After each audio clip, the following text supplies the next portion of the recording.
This is the last remaining stronghold for wild cats. Yet even in the vast landscapes of Sub-Saharan Africa, their territories are fragmented. Fences dividing the land prevent them from following the migrations of the wild animals they feed on. Their natural habitats have suffered large-scale destruction, forcing them to move closer to human settlements and bringing them into conflict. To try and prevent the disappearance of these cats, conservation programs have sprung up all over the continent.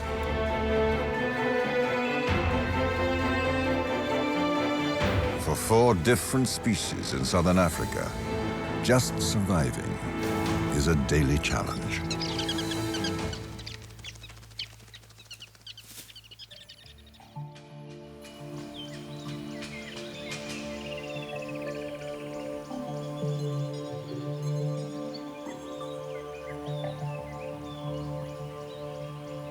In the dry African savanna, even the slightest rainfall results in an array of shades of green. It's still early, and most animals are sleeping.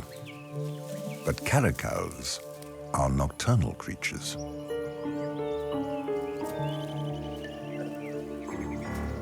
Even though the sun is up, this caracal takes advantage of the peaceful early hours to make its way discreetly through the tall grass.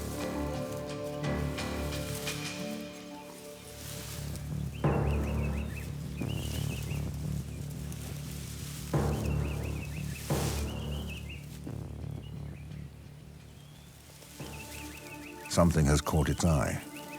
A huge nest in an acacia tree.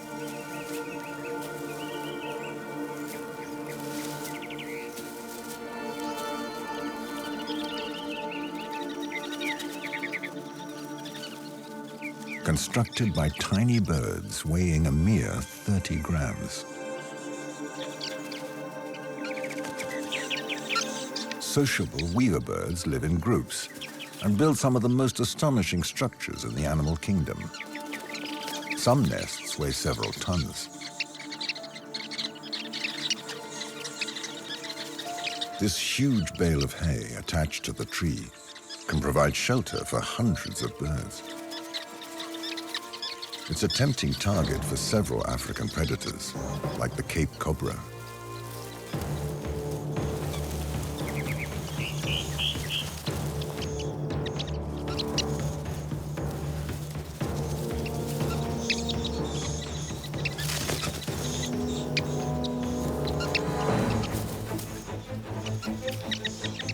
Adapted to hunting in trees, the cobra is light enough to be able to slide along even the smallest branches.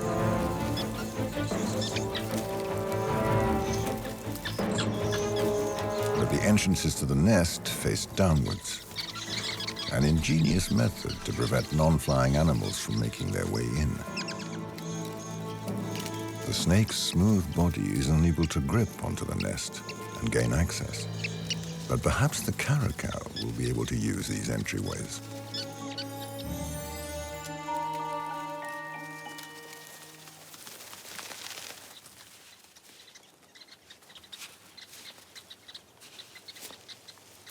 These cats are also agile climbers.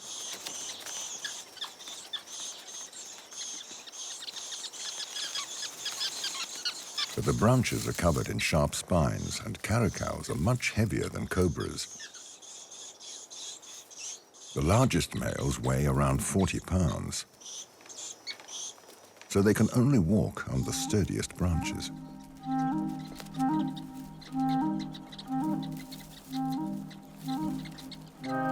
There is no way in from above, and like the snake, the caracal can't reach the bird's entrances.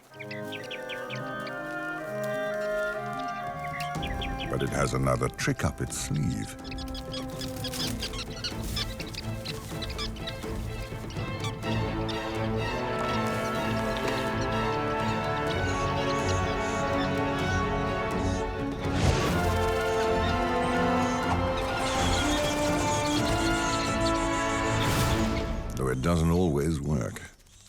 On average, 2 out of 3 attempts end in failure.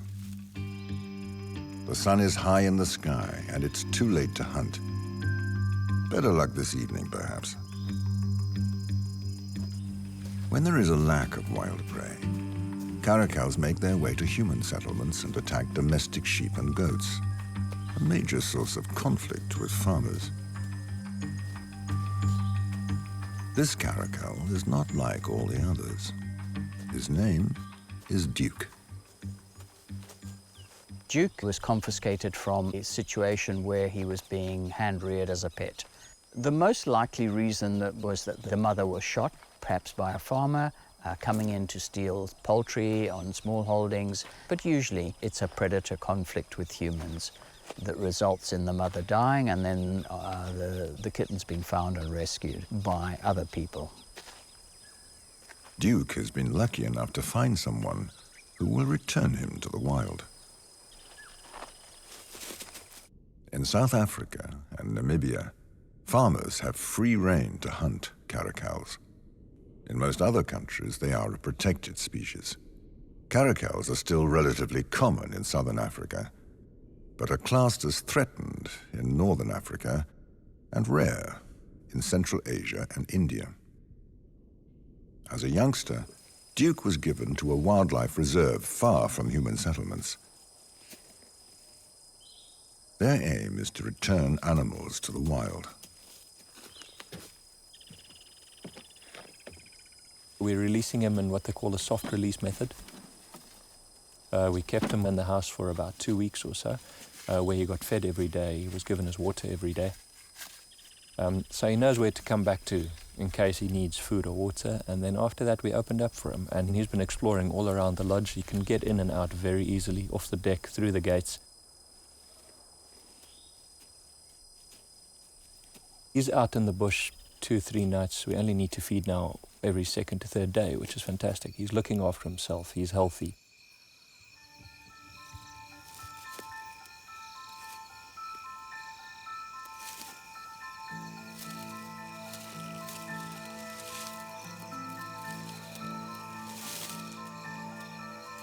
He's in great condition. He's actually shed a lot of excess fat. They don't need to learn how to hunt, these cats do, just like domestic cats. I think that instinct is probably even better developed in wild cats like caracals.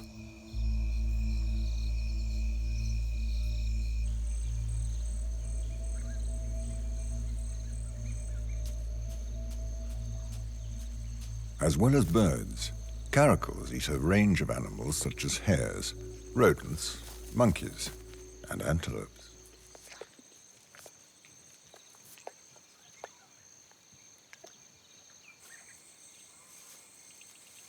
They use an unusual hunting technique, leaping in the air nearly 10 feet high.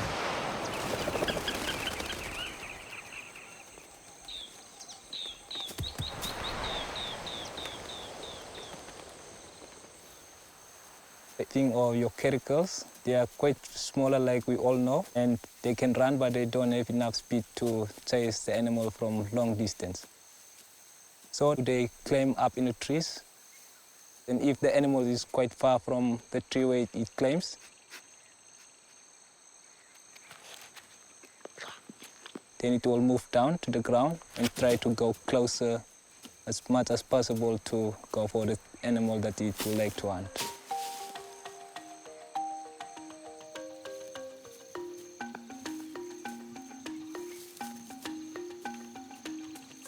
Compared to other cats released in the past, Duke seems reluctant to move away from the company of humans. But he is gaining independence little by little. Whilst it'll be bittersweet to see him go, it is the right thing to do. And hopefully over the next few months, we'll only see him once a week, or maybe twice a month even. It'll be brilliant just to have the cat reintegrate himself into the existing wild population, as things should be. When he is on his own, he will need to defend himself from other big cats like lions and leopards that live in the reserve. And he'll need to resist the temptation to return to the settlement to pilfer food. If he makes it through the first 6 months, Duke should have the same chance of survival as any other wild caracal.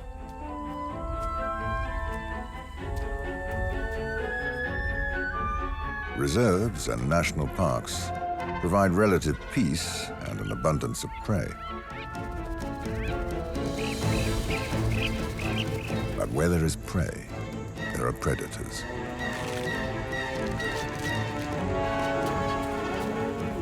Competition for food is a reality that numerous African felines have to contend with.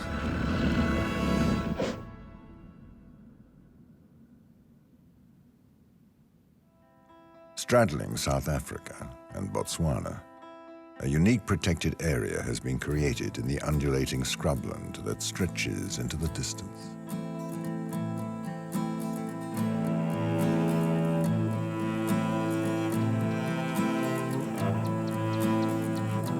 Nearly 15,000 square miles of arid savanna, almost the same size as Switzerland, in the middle of the Kalahari Desert. This is Galagadi, the place of thirst in the local language.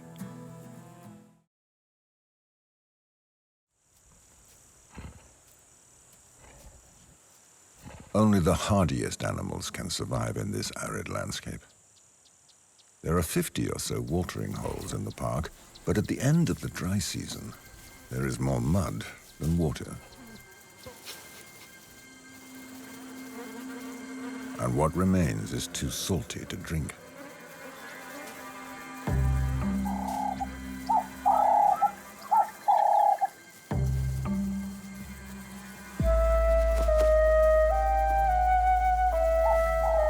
This female cheetah can survive nearly 10 days without water, but she has 2 young cubs with her who need to drink.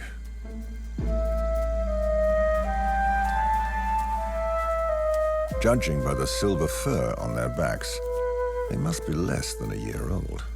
It is vital for the mother to find a watering hole in the hope that it isn't dry.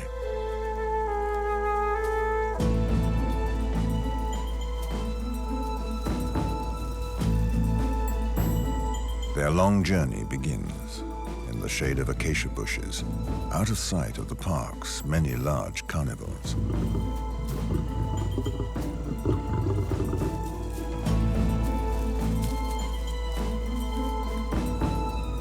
Cheetahs are poorly equipped for combat.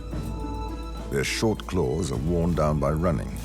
Their small teeth allow air to flow, but they don't inspire fear in predators. In reserves that are full of hyenas, leopards, and lions, infant mortality can be as high as 80%.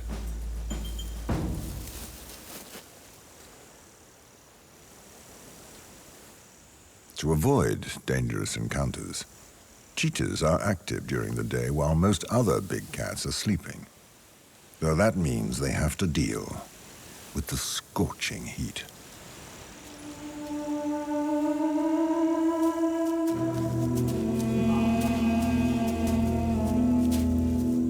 When the sun is high in the sky, the mammals of Galagadi must find a way of coping with dehydration and overheating in order to maintain their body temperature around 98 degrees Fahrenheit.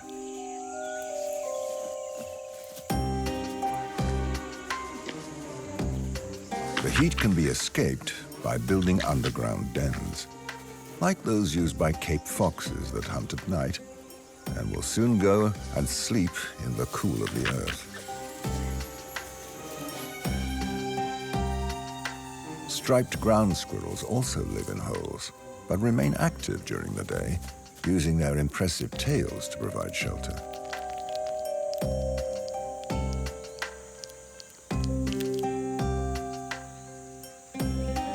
Sometimes they share their burrows with meerkats, who seem to be untroubled by the heat. They don't even need to drink. The water contained in their prey is sufficient.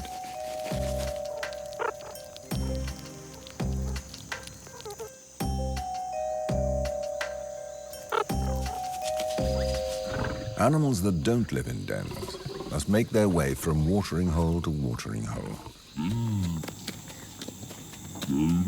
The Kalahari Desert is a high plateau at an altitude over 3,000 feet. Temperatures can fall below freezing at night, but rise above 104 degrees Fahrenheit during the day. Cheetahs cope with these extremes thanks to their fur. It keeps them warm at night, and during the day, air trapped between the hairs provides insulation from the heat. Springboks have much shorter fur, which serves a different function. The light brown coloring reflects the sun. They also have an efficient internal cooling system. Their muzzle contains hundreds of tiny arteries. Each time the animal breathes, its blood is cooled down.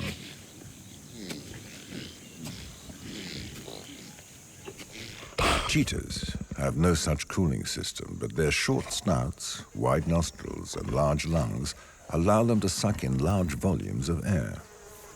Their respiratory tract opens wider than any other feline, a major advantage for keeping cool or when they need to run. But for the moment, this oryx has no need to run in the midday sun. These bovines prefer dry conditions thanks to their remarkable metabolism.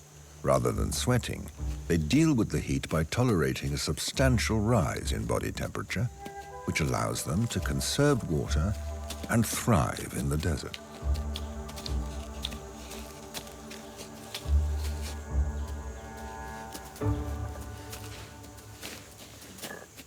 Compared to cheetahs and other mammals, birds in the desert have an advantage. They can let their body temperature rise up to 109 degrees Fahrenheit. In addition, some are equipped with long legs, keeping them away from the hot earth, though young ostriches are still close to the ground. For them, and many other desert creatures, getting to a watering hole is vital.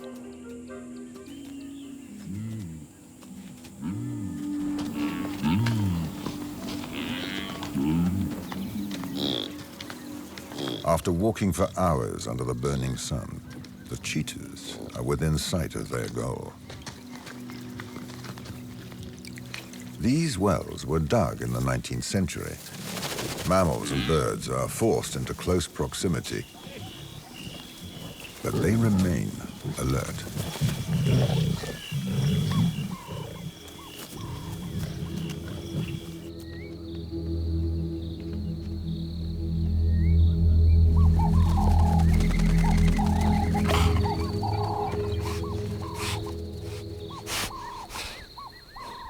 The cheetahs quickly quench their thirst, since the sun is setting, and dusk will bring large carnivores to the well.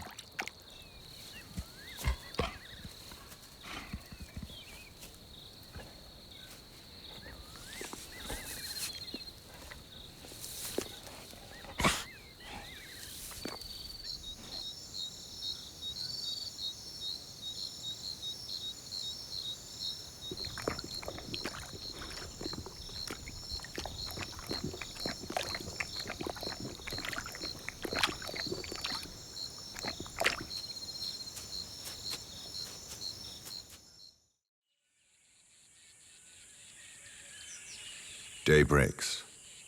The young cheetahs have had enough to drink. But now they need to eat before the sun is too high in the sky. It's a race against time. The female cheetah has only a few hours to find them their daily ration of protein.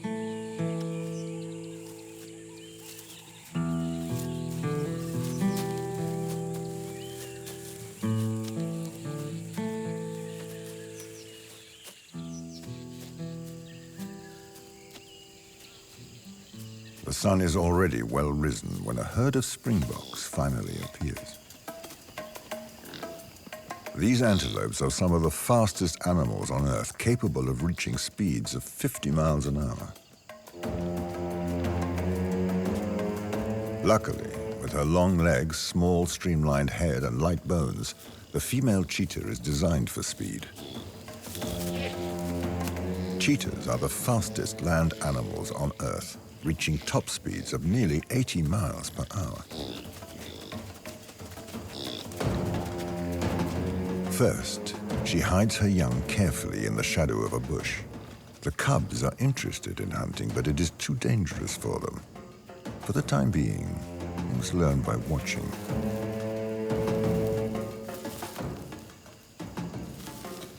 The springboks are heedless of the danger.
The springbok is too heavy to move in the overwhelming heat.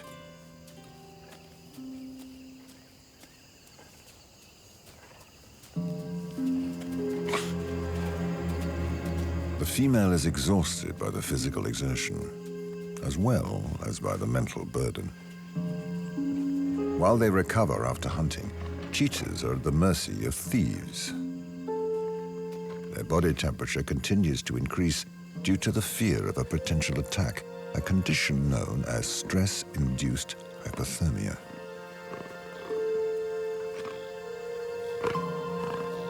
The springboks haven't moved, but the herd is disorganized, and one youngster has become separated from the others. It's too good an opportunity. The female draws on her last ounce of strength.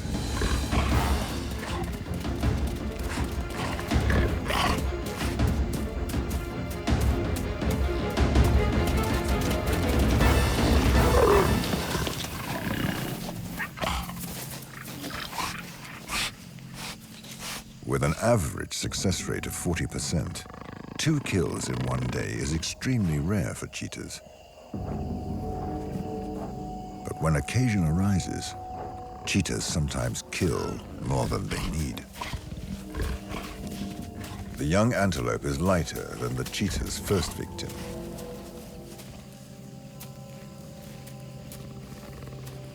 But once again, the female is overcome by stress-induced hypothermia. The cubs know the risks of having their prey stolen and immediately start feeding.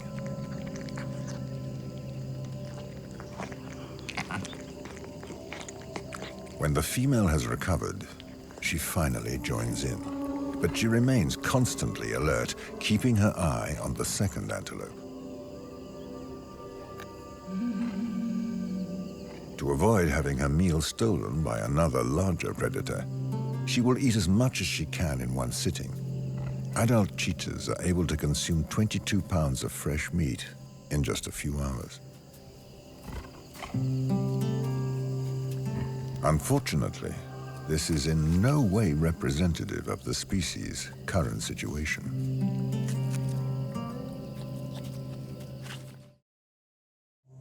Once spread over a territory that stretched from the Cape of Good Hope to Myanmar, cheetah populations have been reduced to a few isolated pockets. From 100,000 individuals at the beginning of the 20th century, now there are barely 7,000 left. Cheetah numbers have fallen so low that the genetic diversity of the species is suffering. Inbreeding in various areas has led to high infertility rates in cheetahs. and increased vulnerability to disease. Humans may have a role to play in allowing subpopulations to interbreed and save the species from extinction. Cheetahs survive in conservation areas, where they live without coming into conflict with humans. Kalahari is one park where traditional people have been involved in managing the wilderness. The San people, formerly known as Bushmen, led a semi-nomadic way of life roaming the Kalahari Desert. When the park was created, they and the sedentary Mir people were initially excluded from the area. However, in 2002, the land was returned to them, and a joint lodge was established for both ethnic groups. Some San have found jobs as trackers, using their ancestral skills to find animals in the dry savanna. Before the land was claimed as a national park, my ancestors were staying in the park, but that's the time when there was no borders. So they were actually hunters and gatherers. So the men would have went out and go and hunt, and where the females or the wives would stay behind with the kids, looking after the village and go and gather some fruits and berries, like the chamamelon, which is one of our water resources here in the park, and the Henswood cucumber. Those were most of the water resources that they were reliable on.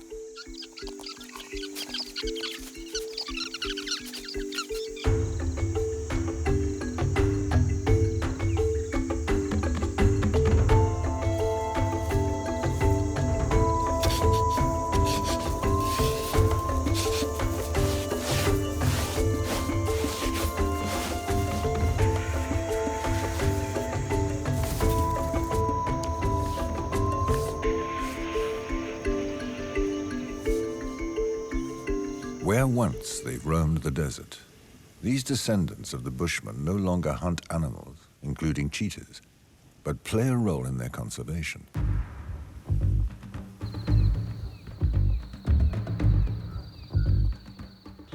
Yeah, for me, I will normally say to myself that I can survive in this area. To allow cheetahs in the southwest Kalahari to move around and mix with cheetahs in the central and northern desert, biodiversity corridors are being created in Botswana. In these areas, where humans and big cats share the land, cheetahs are fitted with radio collars to study their home range.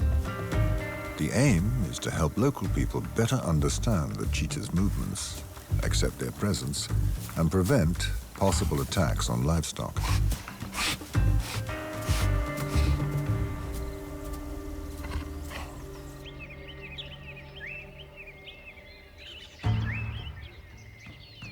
Not all Africa's cats are endangered, but most of them are suffering from the degradation or the disappearance of their habitat. Each species has adapted over thousands of years to a specific ecosystem in which it is efficient, effective, discreet. But if this environment disappears, the cats are forced to move to areas where they are vulnerable and poorly adapted. Among the most threatened ecosystems in Africa are the tall grass savannas and wetlands. Despite their rich biodiversity, each year vast areas of these marshes disappear due to urban sprawl or are converted into agricultural land. In some places, the savanna is deliberately burned to fertilize the soil to prepare it for farming. These tall grass savannas are the preferred habitat of servals, small cats with long legs, measuring 2 feet tall at the shoulder. Long prized by hunters for their spotted fur, these elegant creatures were nearly wiped out. Trading in serval fur is prohibited, though poaching is still a problem. Because of their diminutive size, servals can make do with small prey and less extensive territories than caracals and cheetahs, as long as there is tall grass to camouflage them. It is dusk. Time to hunt. Strangely, the sounds of the savannah have fallen silent.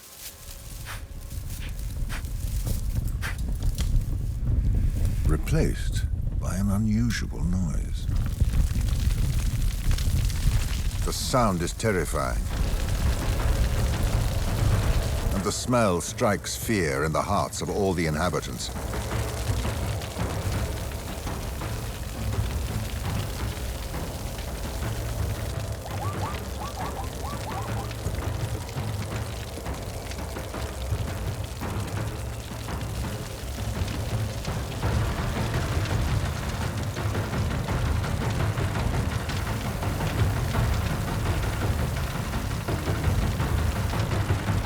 The animals flee as best they can.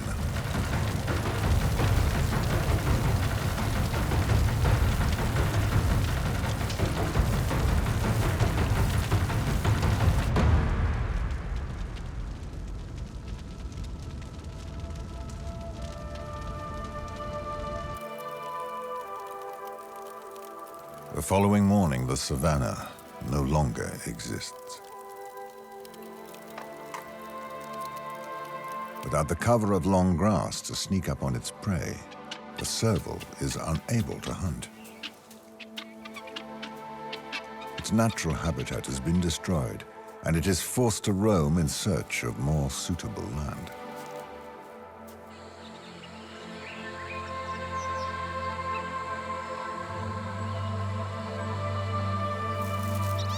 In the course of its wanderings, the serval has stumbled upon a strangely unspoilt area.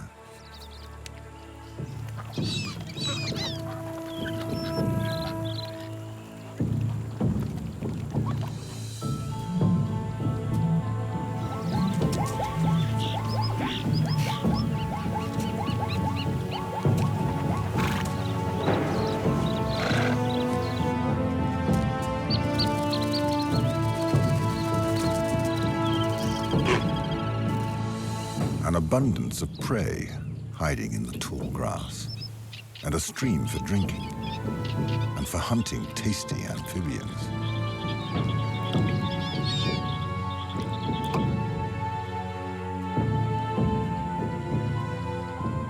But this haven of peace is no wilderness.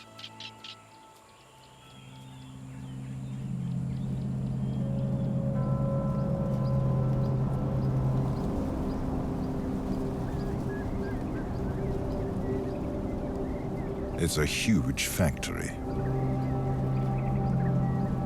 used for turning coal into petrochemicals. It's also the largest emitter of greenhouse gases in the world, located in Secunda in South Africa.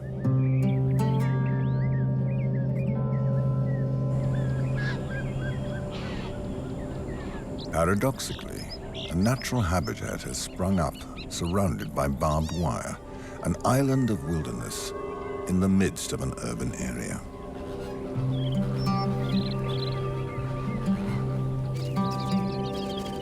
Thousands of herbivores and water birds have taken refuge in this area, where there is no hunting or farming.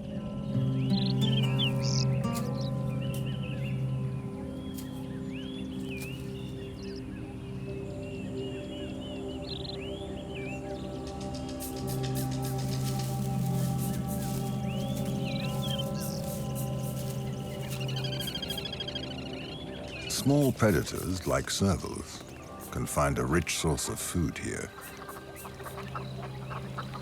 But despite keeping a low profile, humans have become aware of their presence. It all started about 20 years ago when we got the area, and some of the people working here were very frightened about these sightings, and they would refuse to work.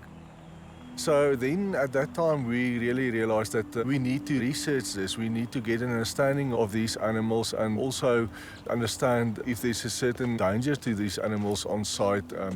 Also having this large number of people here. That was basically what triggered the research. Camera traps with motion detectors have been installed to count the animals. Despite the rumors, no cheetahs or leopards have been recorded on the site, but plenty of other animals have.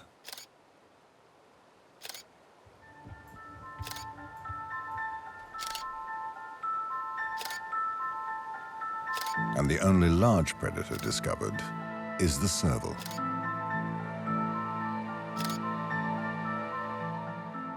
There's no other carnivores or any other predators that would prey on serval or being a danger to serval. So serval is the apex predator on site. We were quickly astounded by the numbers of serval. After the first research, we quickly found out that this is the largest population ever recorded by scientists.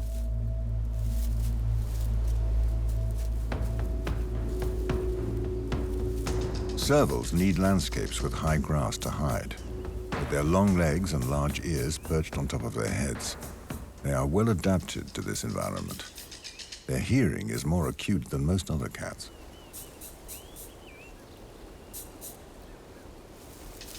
Servals are able to locate rodents in their underground burrows and wait patiently for them to appear.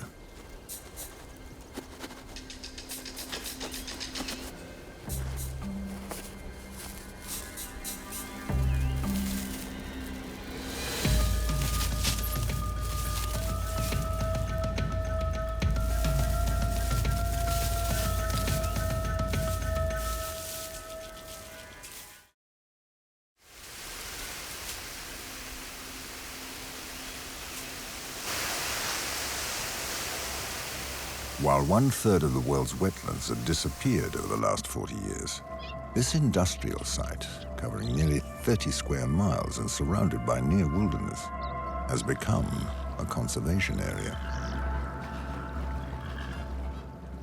Interestingly, the site is not that large in terms of larger or other known conservancies.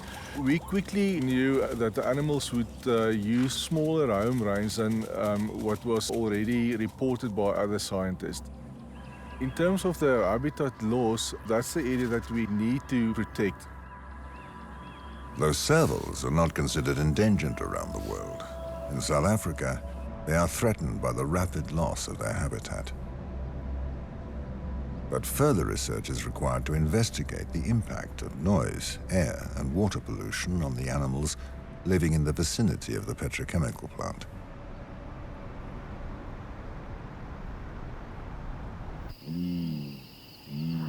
Small cats are able to squeeze into small protected areas, but for big cats, space has become hard to come by in southern Africa.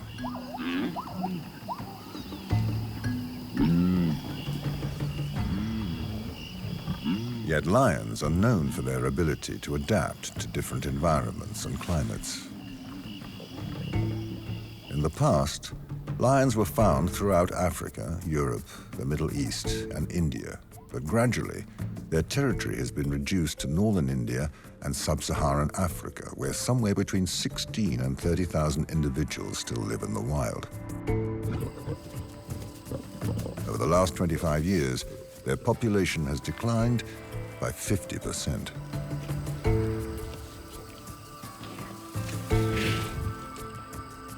Today, lions live surrounded by barriers and fences. They can no longer travel long distances to follow the large herds of herbivores they feed on.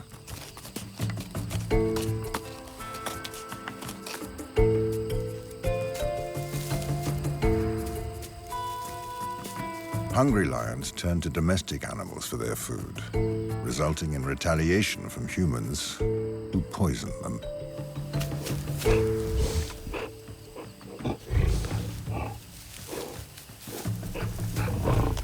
To save these huge cats weighing between 400 and 600 pounds, conservation measures have been put in place. The idea is to make living lions a precious commodity for local populations and to find new and simple methods of discouraging attacks based on studies of large predators. In the wild, lions attack cattle from the rear, knowing that their limited peripheral vision is their weak spot.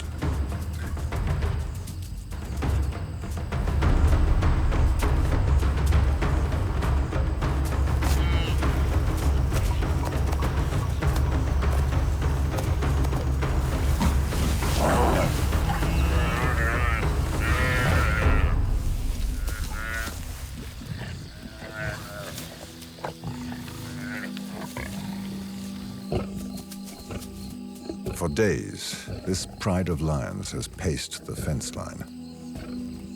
But it's impossible to get to the other side, where the grass certainly seems greener.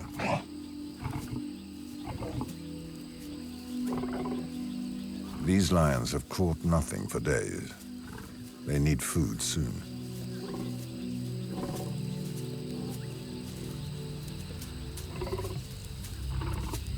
Even worse, there are watering holes on the other side, full of birds and wild game.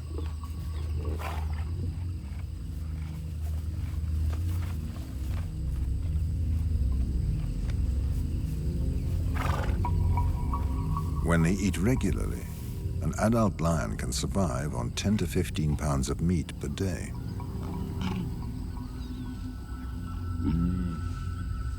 But when they haven't eaten for several days, females can consume 60 pounds in one meal, while males can eat 80 pounds at a time. To feed the entire pride, they would need at least 2 wildebeest or an adult zebra. Other large prey are too dangerous and should be avoided.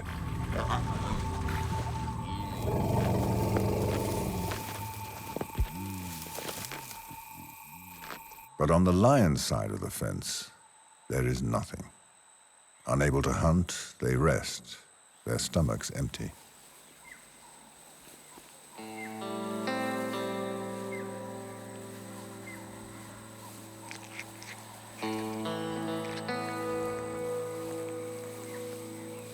Within the pride, some females are accompanied by their young. They no longer have any brown markings, meaning they are at least a year old and will soon be learning to hunt. The young females will remain with their mothers, while the young males will leave to form another pride or roam the land with other males. For the moment, the pride is well balanced. The females without young copulate with the dominant male. He doesn't hunt, he simply protects his territory.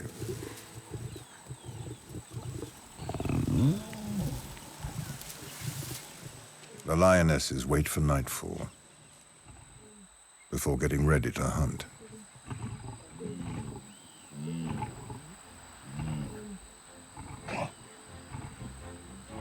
The temperature drops. A scent carried in the air reveals the presence of nearby cattle. The females make their way discreetly, ready to ambush. The failing light works to their advantage. But just as she is about to attack, the leading lion sees something strange, something she has never seen before.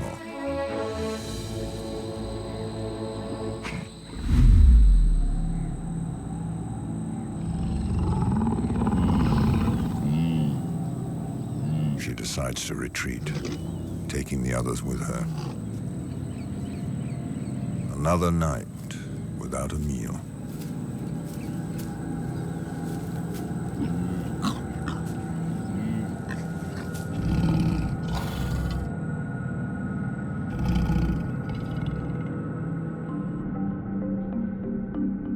Across Botswana, thousands of miles of land have been fenced off to ensure that cattle herds are confined, in order to meet the health requirements of the European meat market. These barriers cut across the country and prevent the seasonal migration of wildlife looking for food resources. Deprived of wild prey, lions venture closer to farms and attack livestock with increasing frequency. Those that are far from the village, that have the more conflicts with the predators. That's a big conflict. That depends on the situations. For me, for instance, when I see lions coming here, I can just try to chase them back. But if they keep on coming time and again, the only solution is to take them down, to shoot them and kill them. In an attempt to reduce conflicts between farmers and large carnivores, one researcher has devised a simple and inexpensive project. He observed that a prowling lion usually abandons its attack as soon as it realizes it has been seen. We use a stamp, a wooden stamp. Just cut a piece of wood, we shape it, just try to make sure that it looks like an eye. So then we use a white and black paint. The Eye Cow project encourages farmers to paint the rumps of their cattle in order to ward off predators. It's the first time that I'll be doing that in my role. I'll see the situation and see how it works. But I think it worked because it looks like there are some eyes behind the cow. And then definitely if something comes, we'll say, oh, maybe that thing have seen me, and then maybe retreat back a little bit. We'll see how it works. They are predators and they are also cowards. Because if they come behind the cow, they start wondering, is this cow coming towards me, or is going backwards, or is looking at me, or what? So the time is thinking about the cow is on the process of going, so it works, yeah.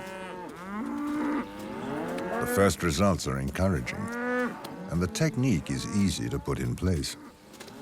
We didn't pen the whole cattle. We just penned 1/3 of the crop because there are some big cows that lead the others. If you take this way, all the cows go this way. Some lions have also been equipped with GPS collars in order to localize them and warn farmers when they are close to their cattle. I'm one person that always report to the wildlife officers and to come and see if they can do something onto that before I take actions.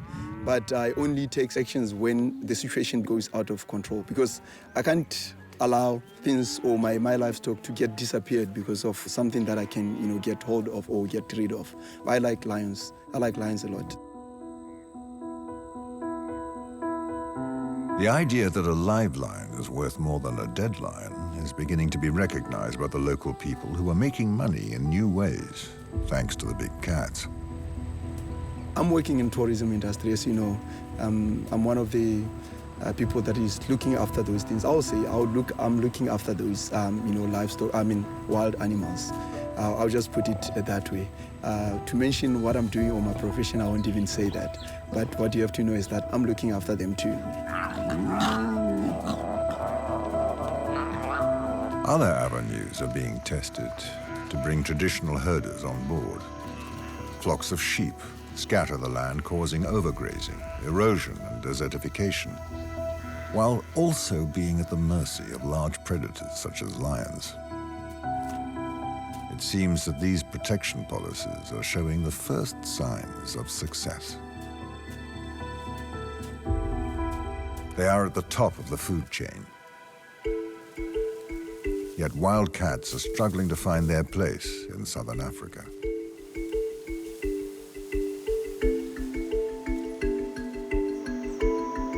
These 4 conservation initiatives provide some hope, and fortunately, there are many more.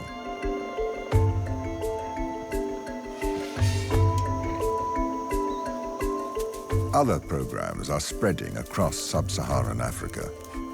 Finances are being put in place to compensate farmers after attacks, and game reserves are being converted into national parks in order to maintain prey for big cats and provide gene pool diversification programs.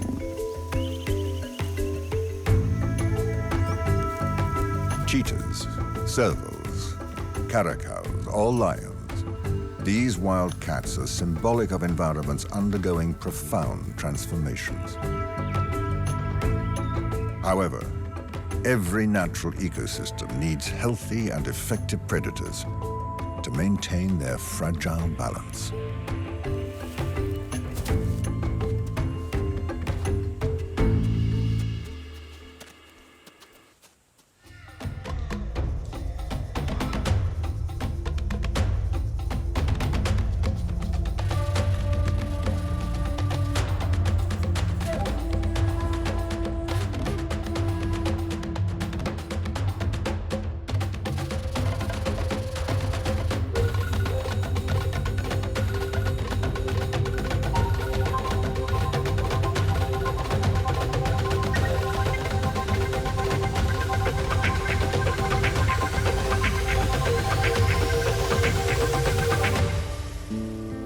The face of Europe has changed over the centuries as the result of industrial and agricultural revolutions. Yet against all odds, some curious cat species have learned to survive in the shadows.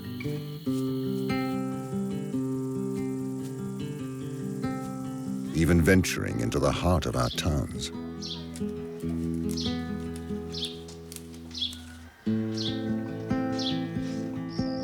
Several of them have come close to extinction. They owe their existence to last-ditch operations to save them. This is the tale of 3 of these felines and their fight for survival.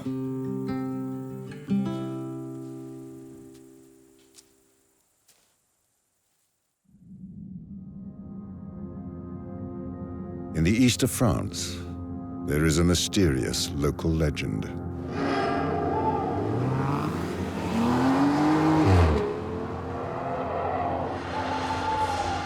Tales of a secretive creature slinking through the forests at night.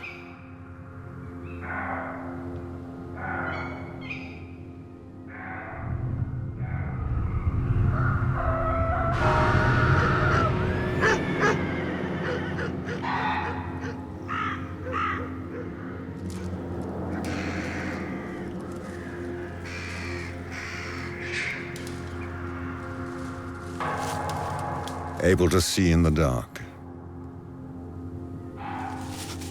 and move like the wind.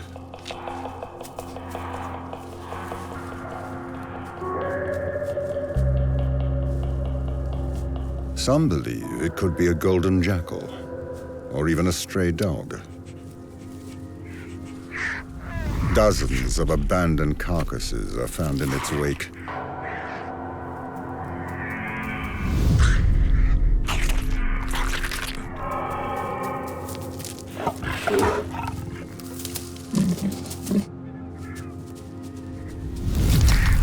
Strangely intact.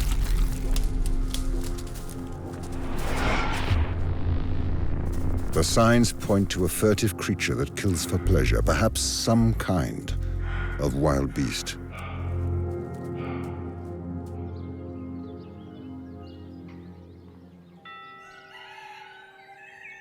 When dawn breaks, peace returns to the countryside. Only the purring of man-made machinery disturbs the silence.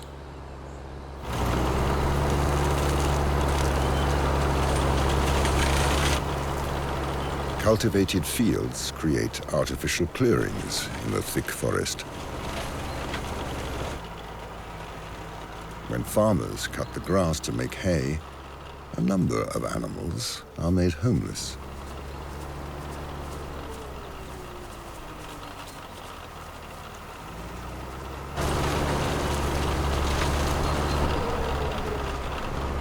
This radical change suits one curious creature that lives in the heart of the forest. At the end of the day, the farmers leave, and the wild animals return. Among them, herbivores, like roe deer.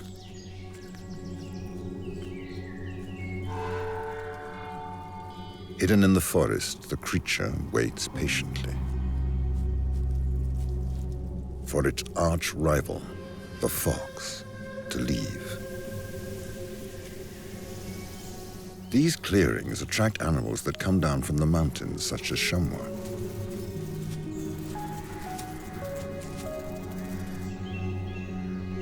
And a range of other potential prey that take advantage of the close-cut grass. As soon as the humans leave, the herbivores and carnivores use these peaceful spots to socialize.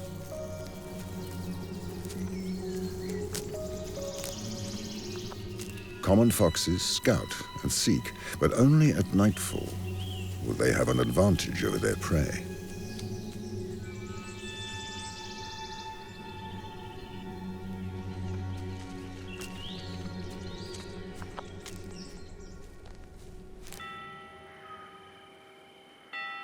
Just like the mysterious predator in the woods that is mainly active at night.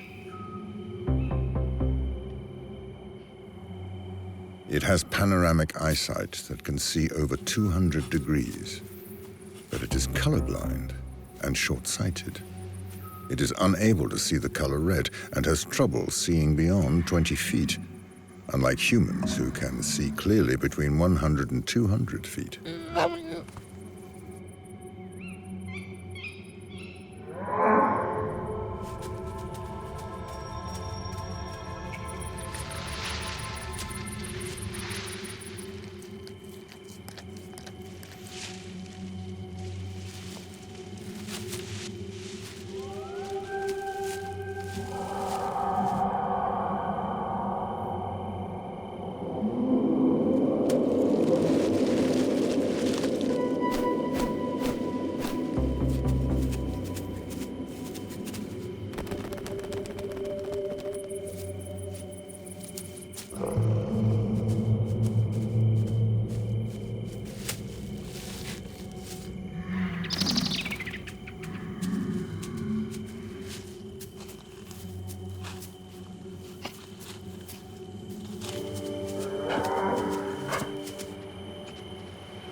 This solitary hunter, blamed for many misfortunes, is the European wildcat.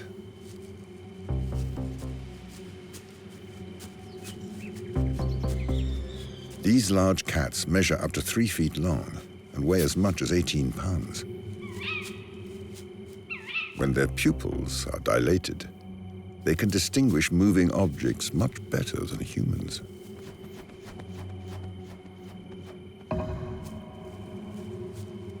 Wildcats look much like domestic tabby cats, but their coats have a long black line along the back, stripes on their bushy tails, and often a white bib. Until the 20th century, these cats were persecuted throughout Europe. Nowadays, they take refuge in the forests, which provide at least a third of their habitat. Sometimes they hunt on the plains, but out in the open, they are in competition with other predators. In particular, their main rivals, foxes. Willing scavengers, foxes see well at night due to their vertical pupils, much like those of crocodiles or snakes. This is an unusual trait amongst dogs, but common in felines.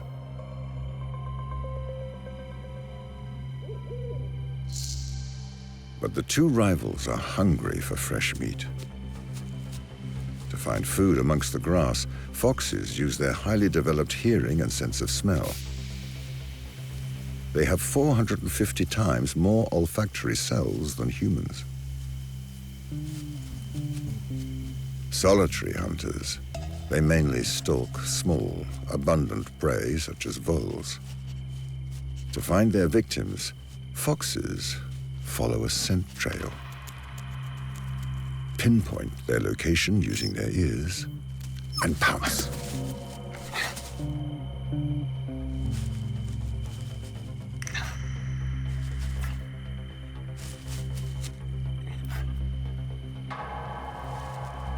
Foxes are even able to sense the Earth's magnetic field using a ring of shadow in their eyes that darkens when they are aligned with magnetic north. When the shadow and the sound of the prey align, it's time to pounce.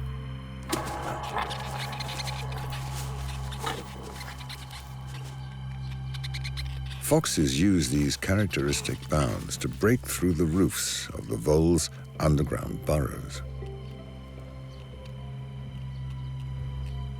This hunting technique is highly efficient and is imitated by wildcats, but with much less success. Lighter than foxes, they struggle to break through the burrows.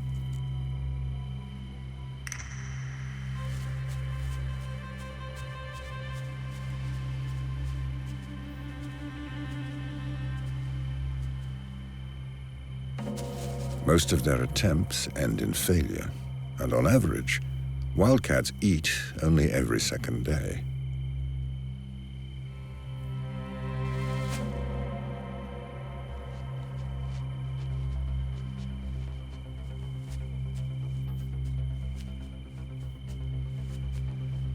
Hunting trips are often cut short. Like vampires, they fear the presence of humans and daylight.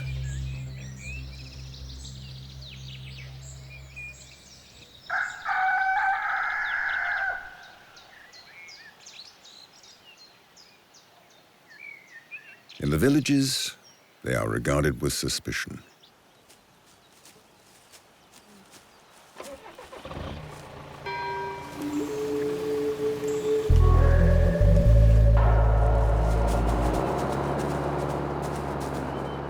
So, wildcats have learned to make themselves invisible and take refuge in the forest.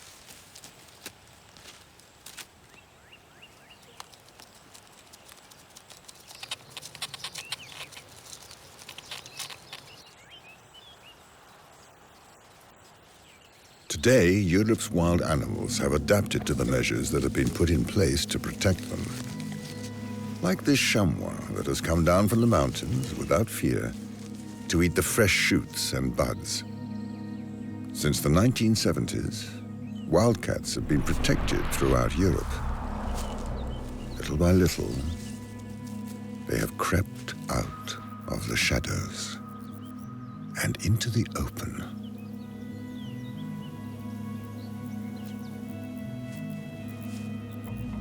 But under the midday sun, hunting is more complicated when voles are active and when tipsy chamois cause a commotion. Sugar from the fresh buds has fermented in their stomach.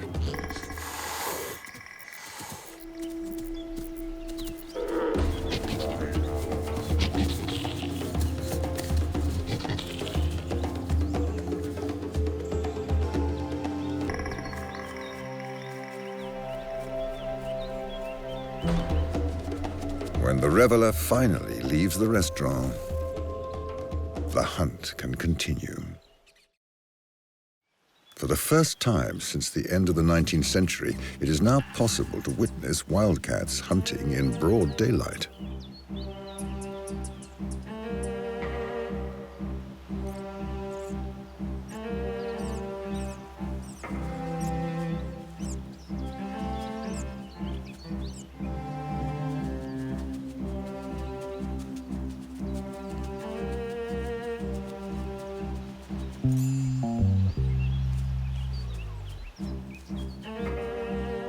Just like foxes, wildcats keep in check the small rodents that invade fields of wheat.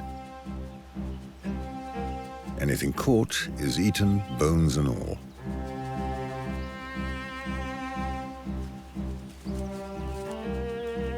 So who is the mysterious creature that sees in the dark and kills for fun? For more than a century, we have heard its purring presence.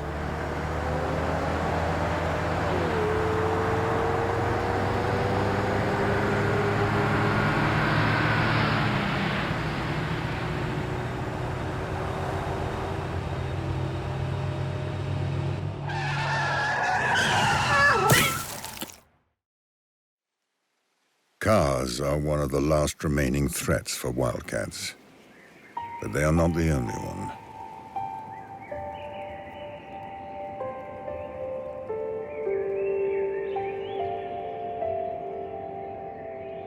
Like a detective at a crime scene, biologist Sébastien Devian examines the carcasses of cats that have been run over. When we find a cat at the side of the road, we start investigating. We start by looking at its coat and in particular a certain number of characteristics, such as rings at the level of the tail or a black stripe on its back to find out if this cat could be a wild cat. Once we have this first answer, we can continue our investigation and take tissue samples to access the DNA of the animal. We take two types of samples: hair samples, making sure that we have the root bulb that contains DNA, or ear samples to get tissue that also contains DNA.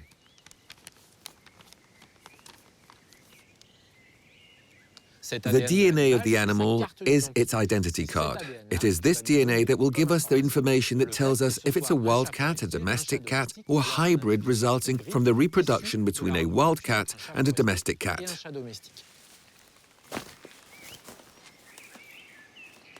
Wildcats are not the only cats in the countryside. Wild cats and domestic cats separated during evolution about 200,000 years ago, and since then, the two cats have gone their separate ways. In Europe, the main threat to wild cats is hybridization with domestic cats. There are many domestic cats in the countryside, often not neutered. And these cats will come into contact with wild cats in the meadows or on the edge of the forest. The domestic cat will then reproduce, mate with the wild cat, and produce hybrids. These hybrids will then be able to reproduce in turn with wild cats, and the domestic cat DNA will penetrate the wild cat's DNA. These wild cats will then be genetically polluted by domestic cats. And in the long run, within 100, 1,000 generations, wild cats could disappear from our forests. Yet there's a very simple way to protect wildcats. In the countryside, please have your cats neutered. It's the best way to limit hybridization and protect the wild cats in our forests. If their domestic cousins aren't neutered, they can always count on other wild animals to drive them off.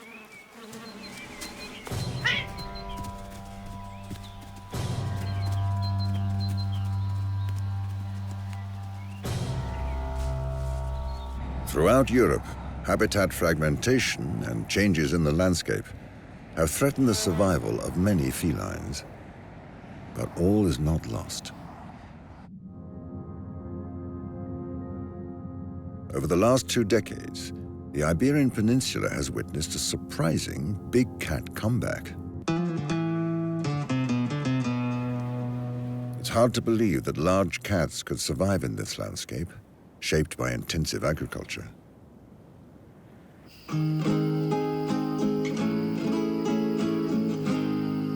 This arid land is one of the hottest and sunniest areas in Europe. The key to surviving here is being able to find water. To provide for crops and animals, farmers dig deep underground. And in so doing, hold the destiny of one wild animal in their hands.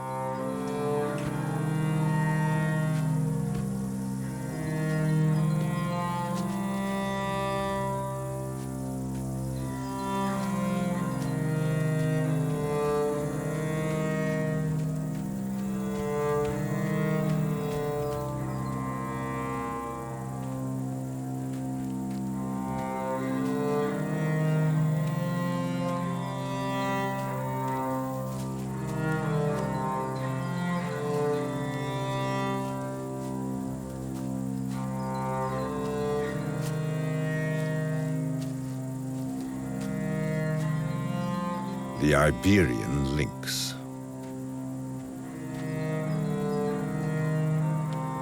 a majestic feline with an uncertain future.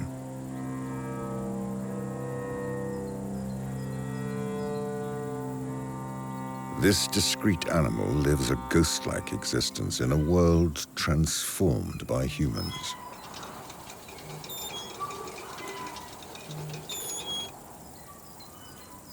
Odrina is a 5-year-old female. Like most Iberian lynxes, she was named by Spanish biologists who recognize her thanks to characteristic markings on her fur. In the middle of summer, daily temperatures often rise above 40 degrees Celsius. The fields are dry and crops have been cut short.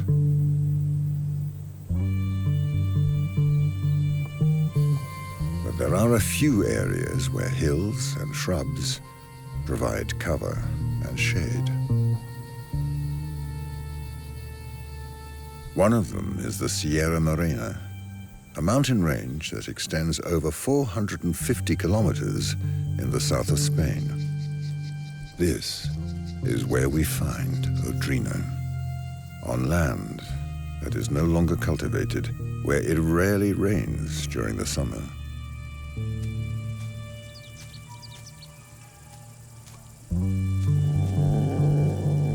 A parched microcosm dotted with small oases, artificial watering holes.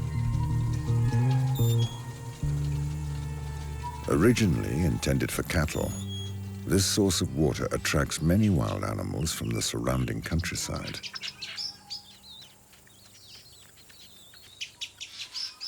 For Odrina, it's a godsend. She is the queen of the scrubland.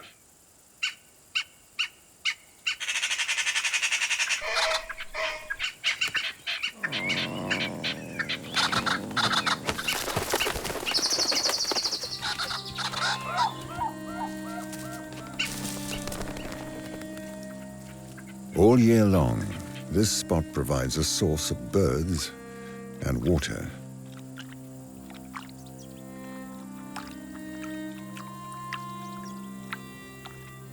As well as the lynx's favorite prey, rabbits.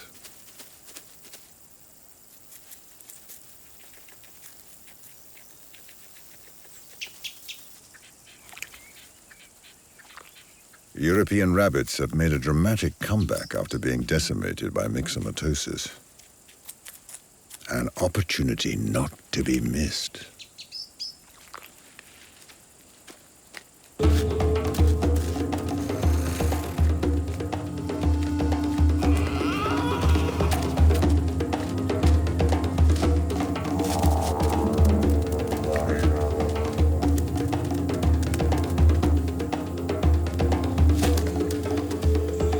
Though she can leap more than 4 meters, Odrina rarely chases after rabbits.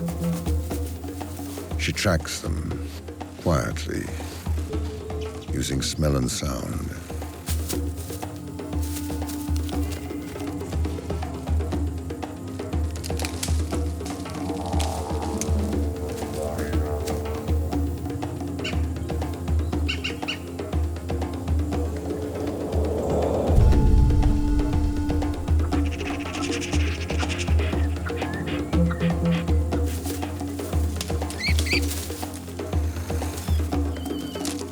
Goes for the kill when they think they're safely hidden in the bushes.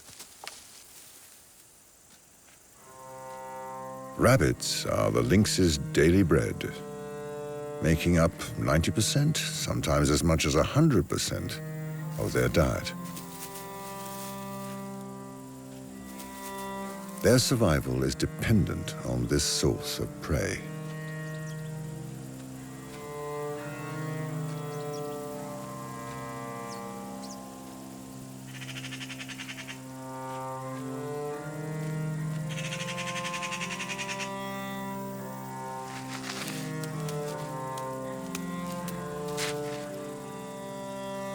Odrina has found a territory where there are plenty of rabbits and settles there.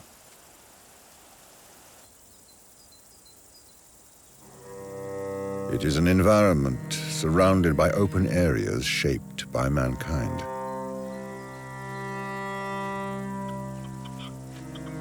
Faced with other competitors, she marks the invisible borders of her territory by spraying urine.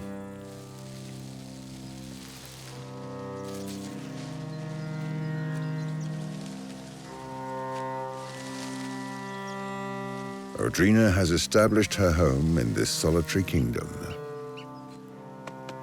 But for how long?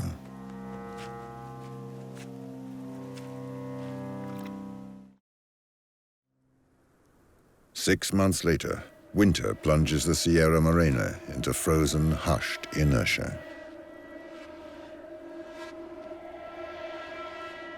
Thick, icy fog covers the area, silencing the birds. This is the moment chosen by another creature to make its appearance.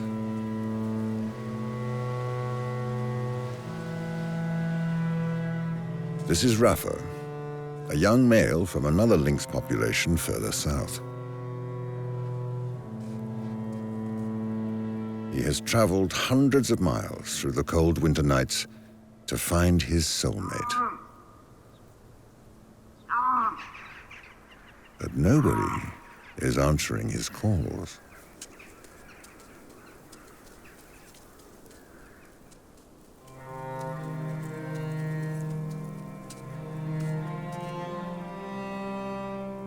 The place seems deserted.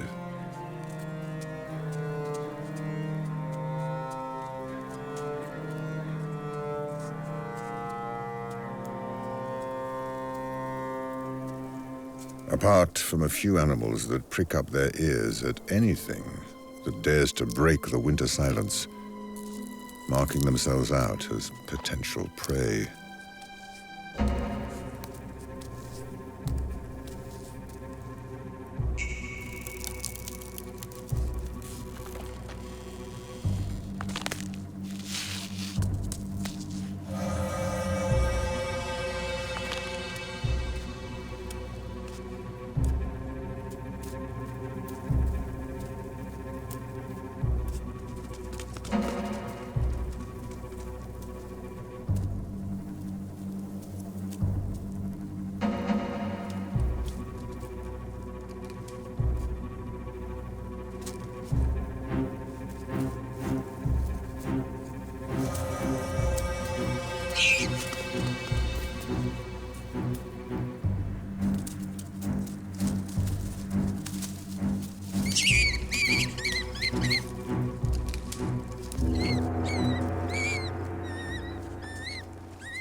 This territory in the Sierra Morena Mountains is promising.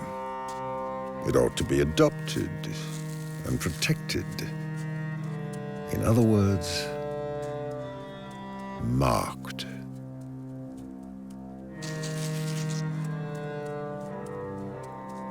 But the smell of a female floats in the air. Perhaps she will answer his calls.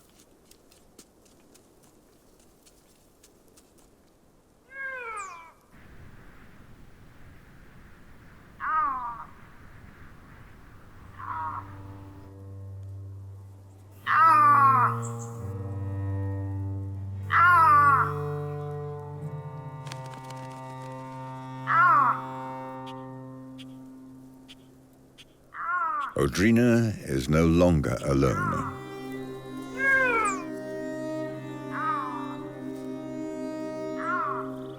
Lynxes are able to reproduce from the age of 2, but Audrina has only gone into estrus since she has had this territory.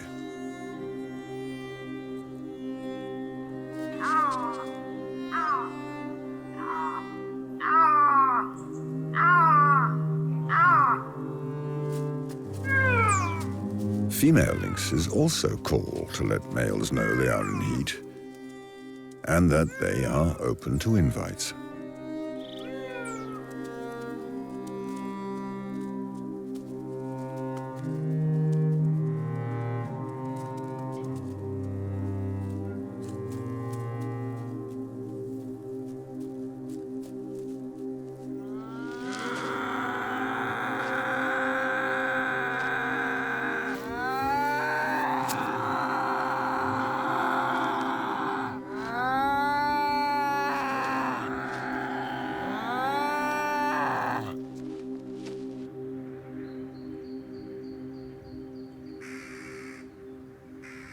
After 3 weeks, Rafa leaves the hills of the Sierra Morena and returns to his solitary life.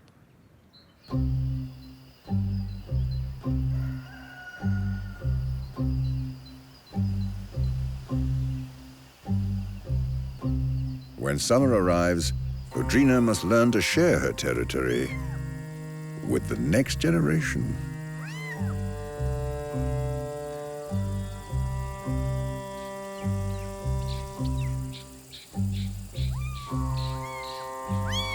She has given birth to 2 youngsters who will be named by the scientists if they survive their first year.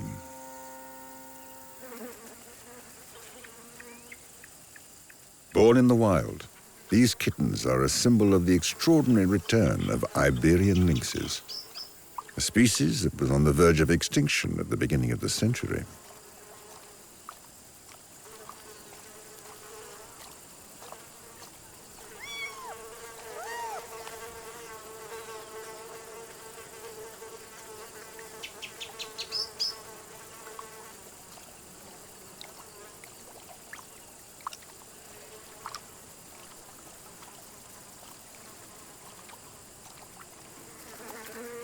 For biologists, this healthy family is the result of a 20-year-long fight to save the species.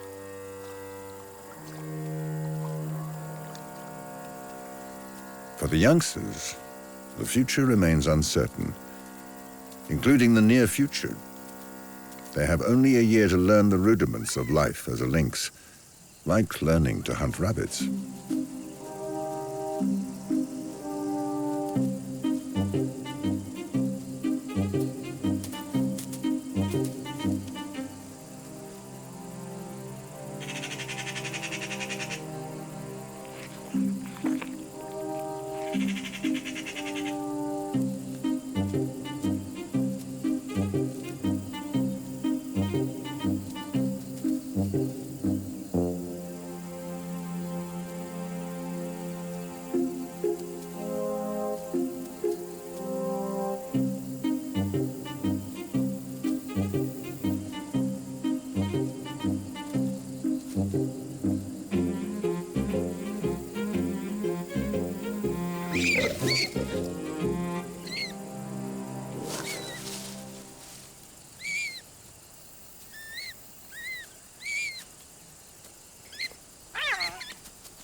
After they are weaned, they will spend 6 months learning by imitation alongside their mother.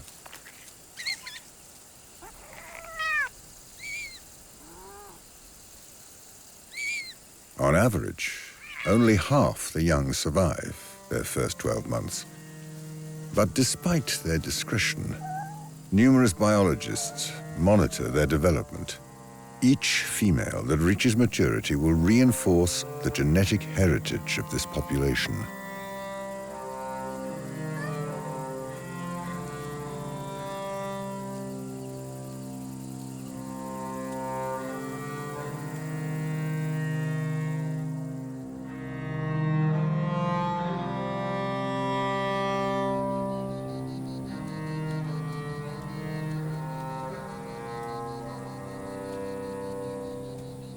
Today, Iberian lynxes are no longer ghosts. They owe their survival to a last-ditch effort to save them, launched at the beginning of the century. Anton Alvarez, technical coordinator for the World Wildlife Fund's Lynx program in Spain, is part of the team that tracks each surviving animal. 20 years ago, the lynxes were in a bad situation. There were only 100 individuals left. A census showed that the lynx population was critically endangered. It was the most endangered feline species in the world. It was divided into 2 populations, and there was no connection between the 2. The rescue program involves genetic mixing between these populations, reproduction in captivity, and reintroduction into the wild. To follow them closely and evaluate their chances of survival, the cats are equipped with radio collars.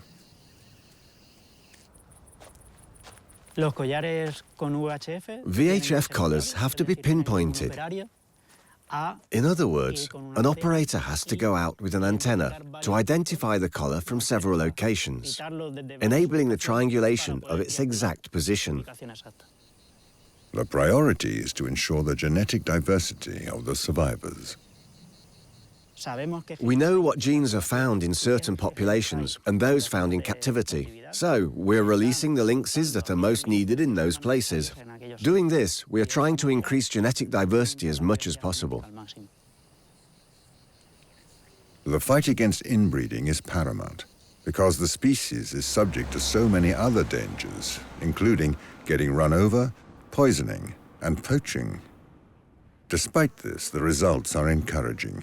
In 2022, there were more than 1,200 individuals, 12 times more than 20 years ago. The future of the Iberian lynx looks promising, but we mustn't forget that we have to keep working on it. We need to reduce the main threats, and until we have at least 750 breeding females in the Iberian Peninsula, we will not have a favorable conservation status.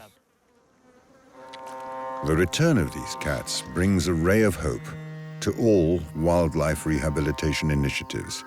It is possible to reverse the decline of a species. Iberian lynxes are now colonizing new territories, thanks to dynamic protection measures and abundant rabbits.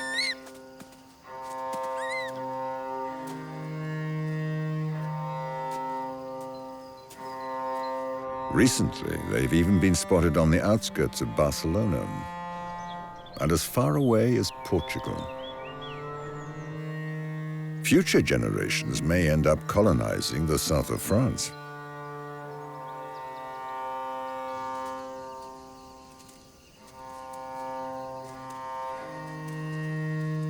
Iberian lynxes will always be a source of conflict. Though many will fight for their protection, they are sure to face poaching by hunters and opposition from sheep farmers.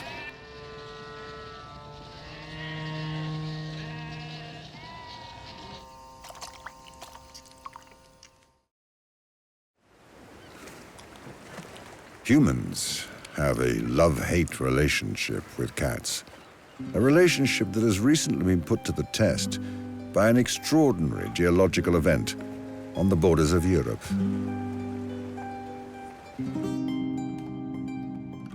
Off the coast of Africa, the Canary Islands are part of Spain and the old continent. But tall basalt stacks betray the island of La Palma's volcanic origins. Europeans colonized the fertile valleys and introduced a new species in order to control rodents, domestic cats. For nearly 7,000 years, these felines, originally from ancient Egypt, have taken up residence in our homes. Today, 500 million of them populate our planet. Yet this cat shares 95% of its genome with tigers, as well as some of their instincts. When a female cat sniffs the pheromones of a healthy male, she answers the call of the wild.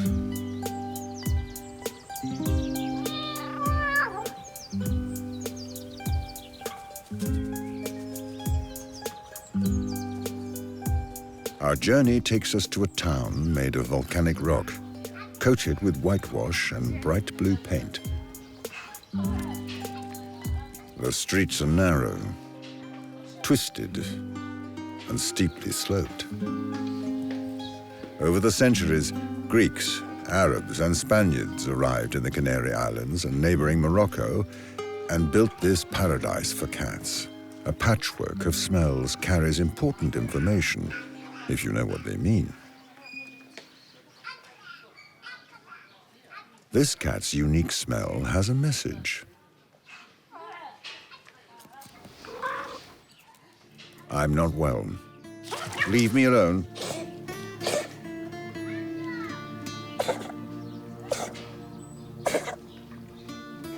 Message received. Our cat has lost its appetite. Its hormones are hard at work. For the last 4 days, the males in the area have known that she is in heat. They're able to detect the strong pheromones from over a mile away.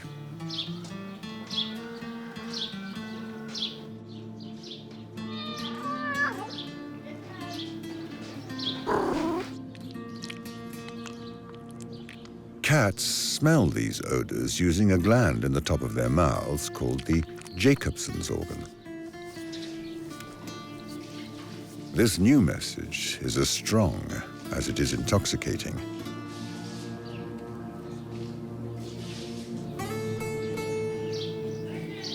A female in heat produces 5 or 6 eggs that can be fertilized by 5 or 6 different males.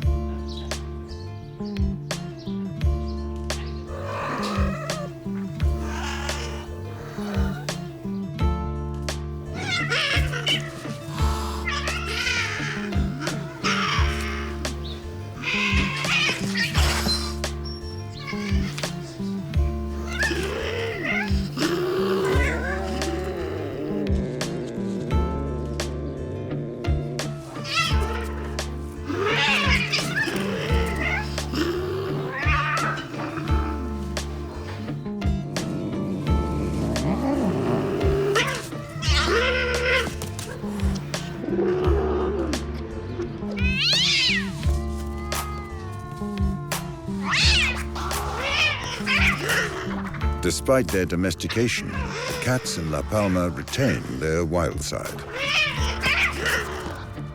Though they are usually placid, during coitus they can become uncontrollable, violent, and determined. Much like the volcano that gave birth to the island.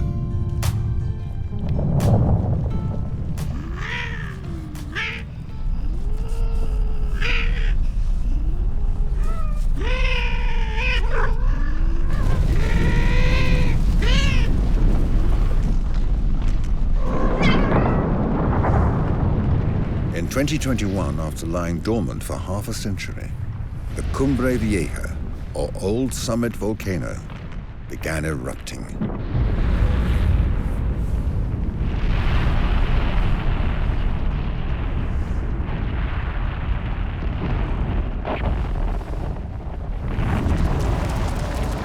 For 3 months, the volcano spewed out molten rock and sent ash 4 miles into the air.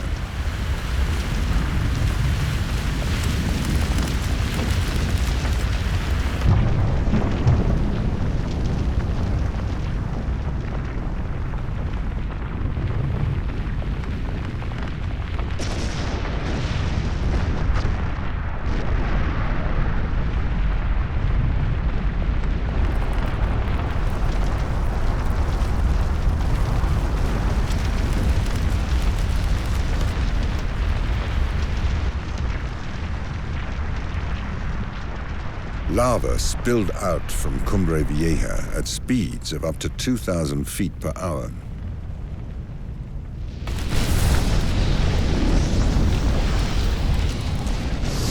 Below, roads and electricity were cut off. Towns came to a standstill, plunged into darkness, even during the day by plumes of ash.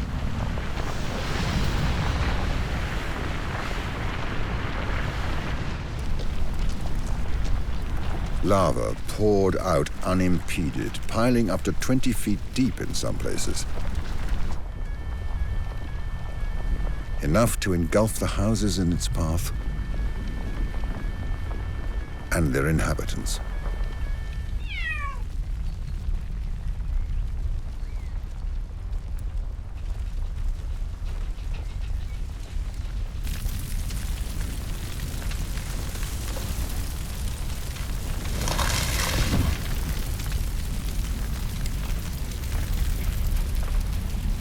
Houses were cut off like islands in a sea of lava, so owners could not return to save their cats, who remained alone to face the Earth's wrath.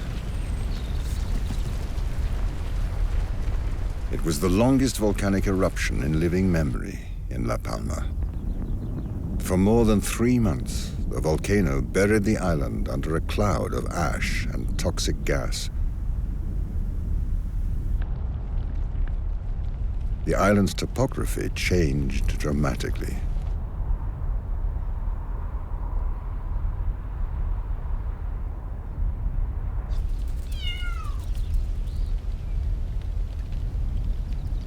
Trapped in this charred world, the survivors were forced to adapt.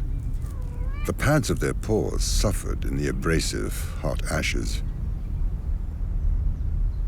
Their whiskers, used to detect vibrations in the air, shriveled up in the intense heat. The cats had to be rescued before the volcanic ash damaged their lungs and made the air unbreathable. The situation was critical since cats can only survive 3 days without water. Their salvation came in the shape of people like Ricardo Hernandez Rodriguez. I have a company that provides services for animals.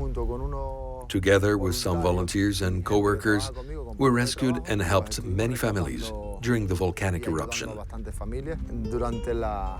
I decided to save the domestic cats because if I didn't do it, no one else would, and because I feel capable of doing it. With or without authorization and taking major risks, the volunteers headed into the exclusion zone, braving toxic gases and ash. The animal rescue operations during the volcano were a bit chaotic at first. When the volcano erupted, there were people who were away and could not get back to their homes. Then the security forces couldn't cope with everything. Cats know how to endear themselves. They depend on us for their vital needs and care, but claim total independence at the same time. When I see a stray cat, what I feel is a mixture of anger and shame. Anger because I know that they are in the streets because of us. And shame because both civilians and the government, not all of them because there are some people who do everything they can for them, but there are others who do nothing. We do not do everything we can. Within a few days, dozens of cats were removed from devastated areas and returned to their owners. After 3 months of continual eruption, the ash cloud dispersed, and the river of lava came to a standstill. Some houses had a narrow escape.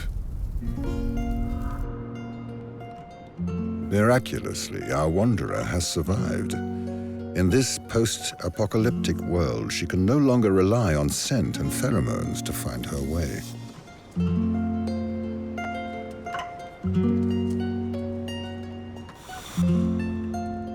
Fortunately, like most cats, she can use visual clues to retrace her steps from a distance of about 10 miles. The lava has changed the face of the coastline, but the outline of the volcano and the direction of the sun remain the same.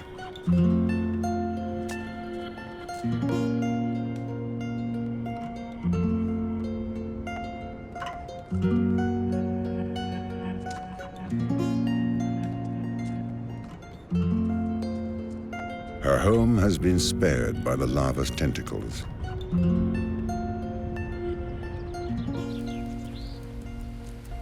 But is covered with ashes. The volcanic ash contains traces of a recent smell. It's not her owner, since he hasn't returned yet.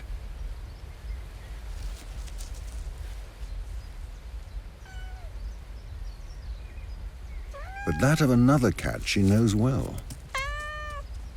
Her brother. Throughout their lives, cats remember their brothers and sisters, as well as their mother and owners. They use a range of clues stored in their memories to identify them.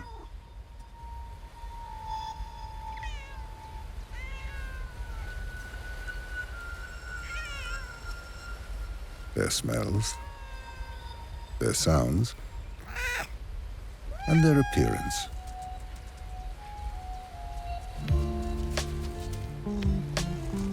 Though they often live solitary lives, cats retain a sense of family. Their ability to identify and discern familiar figures and opportunities has allowed them to become domesticated.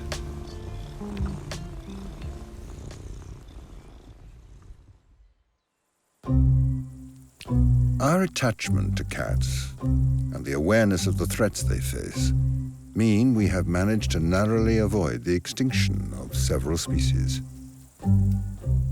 Luckily, all wild cats in Europe are prolific breeders. They can give birth to multiple litters over their lifetime, as long as we are able to preserve their habitats for their long-term survival.